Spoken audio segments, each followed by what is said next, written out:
Hello friends, குடும்பம் குட்டியெல்லாம் கூட்டிகிட்டு ஒரு குட்டி கோவில் ட்ரிப் வந்து கிளம்பியாச்சு. ஈவினிங் மேலே தான் கிளம்பியிருந்தோம். ஆனால் பகலெல்லாம் ரொம்ப வெயில் அடிக்குது. அதனால் ஈவினிங் மேலே கிளம்பணும் அப்படின்னா ஒரு நைட் போல் வீட்டுக்கு வந்துடலான்னு சொல்லிட்டு போயிருந்தோம்.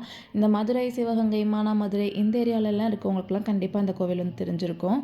வருஷம் ஒரு வாட்டி திருவிழாவுக்கு எல்லாருமே வருவாங்க. பயங்கர கூட்டமாக இருக்கும். அந்த கூட்டத்துலேருந்து எஸ்கேப் ஆகிறதுக்கு தான் நாங்கள் திருவிழா முடிஞ்சு ஒரு மாதம் கழித்து வந்திருக்கோம்.